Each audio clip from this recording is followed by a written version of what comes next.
Brought to you by Baidyanath Suraksha. खून साफ करे और कील मुहासों को हटाने में सहायक। मेरे फादर अजगरा से विधायक रहे हैं 2017 से। ओम प्रकाश राजभर जी की पार्टी जब बीजेपी के साथ अलायंस में थी, वेंटिलेटर और उस आईसीयू में मैं ही तैनात थी और मैं ही मेरे मॉम के अराउंड थी।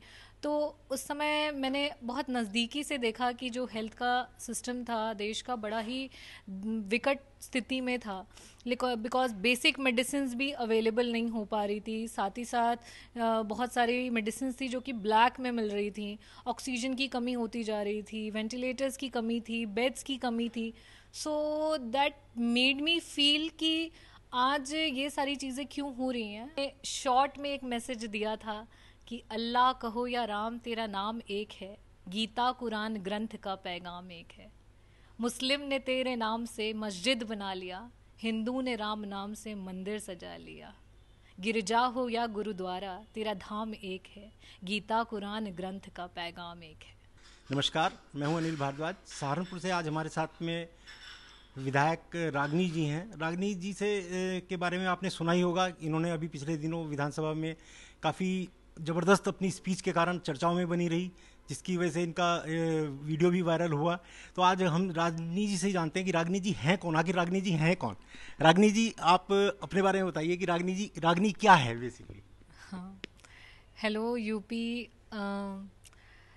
मैं doctor Ragini, right now I am MLA, member of legislative assembly from Jaunpur, Uttar Pradesh. और मेरे फादर अजगरा से विधायक रहे हैं 2017 से। ओम प्रकाश राजभर जी की पार्टी जब बीजेपी के साथ अलायंस में थी। So Ajgara is in Varanasi and I am MLA from Jaunpur जनपद, विधानसभा Machhlishahr. So my journey, I would like to tell you that मैं इससे पहले एम्स में I was doing my MD। I finished MD ophthalmology from AIIMS New Delhi. Prior to this, I finished my MBBS from RGKar Medical College, Kolkata. So after doing MBBS and MD, just I got into politics and right now I'm MLA from Uttar Pradesh. Ragini ji, जैसे आपने बताया कि आपने पहले MD की, फिर आप AIIMS में थी, तो उसके बाद में अचानक राजनीति में आने का मन कैसे हुआ? मतलब राजनीति ही क्यों? ड्यूरिंग माई फादर्स इलेक्शन तो मैंने उनकी कैंपेनिंग में काफ़ी मदद की थी, क्योंकि उस टाइम जस्ट मेरे एंट्रेंस के एग्ज़ाम्स ख़त्म हुए थे और आई वॉज वेटिंग कि मेरी काउंसलिंग वगैरह होने वाली थी एम्स में। And suddenly we got to know that he has got the ticket and from this party and its alliance with this, and then we started a journey from there for the politics. So उसमें campaigning के बाद तो I never had anything in my mind कि मैं चुनाव में आऊँगी या कभी पॉलिटिक्स में आऊँगी, ऐसा कुछ था नहीं। हाँ, लेकिन I was part of politics just for few days. फिर मैं बैक टू पवेलियन अपने कॉलेज पहुँच गई, अपनी MD में लग गई, फिनिश किया, सब कुछ किया। लेकिन जब ये कोरोना काल आया तो कोरोना के दौरान I was working as a Covid warrior, और उस समय मैंने देखा कि सिर्फ उत्तर प्रदेश नहीं, पूरे देश की हालत जिस तरीके से ख़राब हो रही थी। एट दैट टाइम मेरे मदर को, मेरे फादर को, मेरी एंटायर फैमिली को कोविड हो गया था। Even when my mom was admitted, she was on verge of going to on ventilator, और उस आईसीयू में मैं ही तैनात थी और मैं ही मेरे मॉम के अराउंड थी। तो उस समय मैंने बहुत नज़दीकी से देखा कि जो हेल्थ का सिस्टम था देश का बड़ा ही विकट स्थिति में था, बिकॉज बेसिक मेडिसिन भी अवेलेबल नहीं हो पा रही थी। साथ ही साथ बहुत सारी मेडिसिन थी जो कि ब्लैक में मिल रही थी। ऑक्सीजन की कमी होती जा रही थी, वेंटिलेटर्स की कमी थी, बेड्स की कमी थी। So that made me feel कि आज ये सारी चीज़ें क्यों हो रही हैं, and this is because of the जो डिसीजंस होते हैं, जिस तरीके से देश को किसी भी पैंडमिक के लिए या डिज़ास्टर के लिए प्रिपेयर होना चाहिए, वो प्रिपेयर्डनेस हमारे लॉ मेकर्स के लिए हाथ में होता है। सो आई फेल्ट लाइक कि कहते भी हैं कि देश की राजनीति, अरे राजनीति बड़ी ख़राब चीज़ है, you should not be into politics. कोई भी अच्छी फैमिली से रहता है तो कहता है नहीं नहीं यार, किसी भी प्रोफेशन में जाओ बट पॉलिटिक्स में भी नहीं। जब पेरेंट्स भी अपने बच्चों को पढ़ाते लिखाते हैं तो बड़े गर्व से कहते हैं कि अरे मेरा बच्चा डॉक्टर है, मेरा बच्चा इंजीनियर है, but they are not that much proud अगर उन्हें ये पता चल जाए कि अरे उनका बच्चा पॉलिटिक्स में जाना चाहता है। एंड वही सारी चीज़ें थी विच मेड मी रियलाइज़ कि हमारे जैसे युवाओं को पॉलिटिक्स में आना चाहिए और एक एग्जाम्पल सेट करना चाहिए, so that other people should also get motivated. Apart from that मुझे ऐसा भी फील हुआ कि पॉलिटिक्स में एक जो वर्सिटैलिटी है वो नहीं थी। और हमारे जैसे अगर हम दूसरे देशों से कंपेयर करें तो वहाँ पे अभी अगर किसी भी डिपार्टमेंट का कोई मिनिस्टर या हेड होता है तो उसे उस डिपार्टमेंट की पूरी इन्फॉर्मेशन होती है, पूरी नॉलेज होती है, and they are well versed. जब आप किसी भी चीज़ के बारे में पूरी इन्फॉर्मेशन रखोगे तभी आप उस चीज़ का पूरा फ़ायदा उठा सकोगे, उसके बेनिफिट्स को उठा सकोगे। So I felt that being a doctor I can be able to perform better जो हमारे लॉज बनते हैं in medical field. Apart from that मैं कई सारे लोगों से हमेशा बोलती भी रहती हूँ कि चाहे आप IITian हो, चाहे आप एग्रीकल्चर में PhD कर रहे हो, या फिर आप और भी जो भी डिपार्टमेंट्स हैं वहाँ से भी लोगों को पॉलिटिक्स में आना चाहिए। And I am very proud right now in Vidhan Sabha out of 403 MLAs we have 17-18 doctors, those who are MBBS. Apart from that we have multiple lawyers के साथ MBAs, and many of them उनके काफ़ी experiences हैं foreign countries में, they have worked as engineers. So we have a very versatile right now Vidhan Sabha of Uttar Pradesh, and this is a very proud moment for us, especially the Samajwadi Party. This is a very proud moment क्योंकि हमारे ही सबसे ज़्यादा MLAs हैं जो highly qualified हैं और different branches से हैं और versatile हैं। अच्छा, जैसे आपने बताया कि आपको इंटरेस्ट हुआ कि आप एजुकेटेड हैं, डॉक्टर फील्ड से हैं, तो इस विधायक बनने के बाद में इस चीज़ का कुछ फ़ायदा मिला, मतलब कुछ लगा कि हाँ इस चीज़ को आप यूटिलाइज कर पाए? अभी फ़िलहाल तो this is just a small step. एक पहली जो मेरी सीढ़ी थी उसको मैंने चढ़ा है, लेकिन मुझे लगता है कि मैं बहुत मदद कर पा रही हूँ। अभी तक मुझे ऐसा फील हो रहा है because I am very glad to tell you that अभी recently we have organized a camp in my constituency. और मेरी जो कॉन्स्टिट्यूएंसी है वो ग्रामीण अंचल है जहाँ पे लोगों को बीमारियों के बारे में पता भी नहीं रहता है।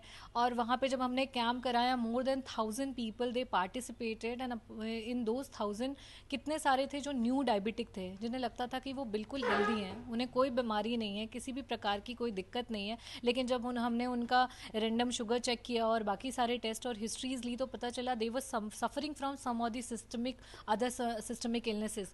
तो इससे काफ़ी लोगों की मदद हुई, क्योंकि देखिए बीमारी के बारे में एज अ डॉक्टर अगर बोलूँगी तो अगर जितनी जल्दी डायग्नोसिस हो जाता है उतनी जल्दी हम उसको क्योर कर सकते हैं।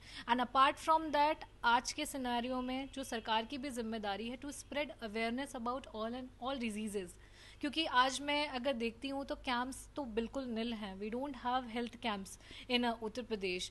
और कैंप्स के साथ साथ वी शुड एडुकेट पीपल, जो कि एडुकेशन भी काफ़ी कम है। जो गंभीर बीमारियाँ हों उनके लक्षणों के बारे में लोगों को जागरूक करना और महिलाओं को हेल्थ एंड हाइजीन के बारे में जागरूक करना, ये हमारे सरकार की जिम्मेदारी है। रागनी जी जो चर्चा में बेसिकली आई वो अपनी कविताओं के माध्यम से जो सरकार पर विपक्ष अपने तंज कसे उसको लेकर, आप कोई एक आधी कविता के माध्यम से कुछ सुनाना पसंद करेंगे? एक्चुअली जब मैं स्कूल में थी तो आई वॉज लाइक गाना तो मैं थोड़ा बहुत गाती थी उस टाइम पे। फिर उसके बाद मेडिकल में आ गई तो थोड़ी टाइम क्रंच एंड इतना टाइम भी नहीं मिला, और अब आ गई हूँ तो अब काफ़ी सारे मौके मिल रहे हैं तो बड़ी खुशी होती है। सो मैंने कविता जब अपने भाषण को शुरू किया था तो मैंने अपने देश की महिलाओं के लिए और प्रदेश की महिलाओं के लिए बेसिकली बोला था कि उनकी दिन की जो रोशनी है वो गुजर गई ख्वाबों को बनाने में, चाहे वो उनके पति हों, उनके बच्चे हों, उनके ख्वाबों को संवारने में दिन की रोशनी गुजर गई। रातों की नींद गुजर गई बच्चों को सुलाने में। उनके घर पे उनके नाम की तख्ती भी नहीं, फिर भी सारी उम्र गुजर गई उस घर को सजाने में।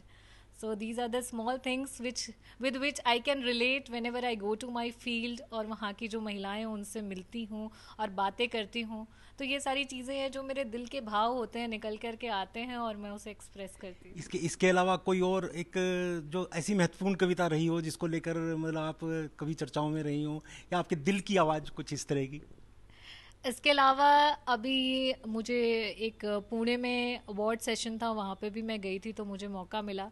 तो जैसे कि आज उत्तर प्रदेश और देश की राजनीति को जब हम देखते हैं तो उसके पहलू बहुत ज़्यादा बदल चुके हैं।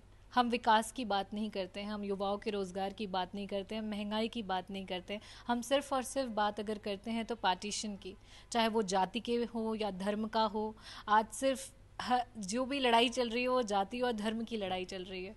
तो वहाँ पे मैंने शॉर्ट में एक मैसेज दिया था कि अल्लाह कहो या राम तेरा नाम एक है, गीता कुरान ग्रंथ का पैगाम एक है।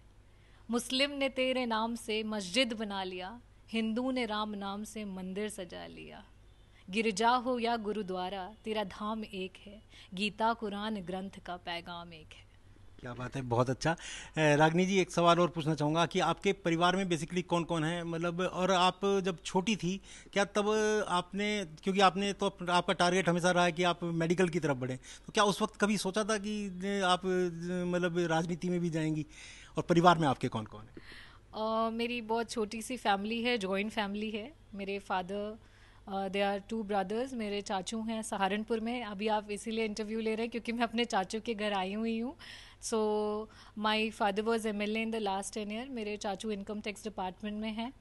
और मेरी चाची, she is lecturer, my mother is home maker, and entire family, if I talk about, we are 4 sisters and 2 brothers. 2 मेरे cousins हैं and 3 sisters and 1 brother. So all 4 sisters of us are doctors, and the eldest one, younger to me, she is in London, she is also doctor, and उससे जो छोटी है वो कानपुर में है, वो भी डॉक्टर हैं, और उनसे जो छोटी है चाचू की बेटी, वो भी डॉक्टर हैं, एंड 2 भाई हैं, एक लॉ में है and one is doing his own business and setup. So this is a small family I have. बाकी जैसे सब लोग डॉक्टर हैं और उसमें तो वो उनमें से तो किसी का इरादा नहीं है अभी राजनीति की तरफ आने का? मेरी सिस्टर जो है, younger sister, she fought for elections from Unnao.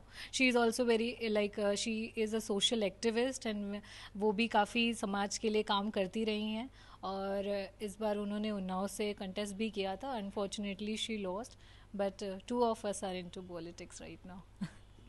बहुत बढ़िया। ये हमारे साथ थी रागनी जी। आपने सुना कि इन्होंने अपनी कविताओं के माध्यम से पहले ही पूरे देश में एक हंगामा मचाया हुआ है। आज हम चाहेंगे कि अब आगे से इनका फ्यूचर ब्राइट हो। धन्यवाद।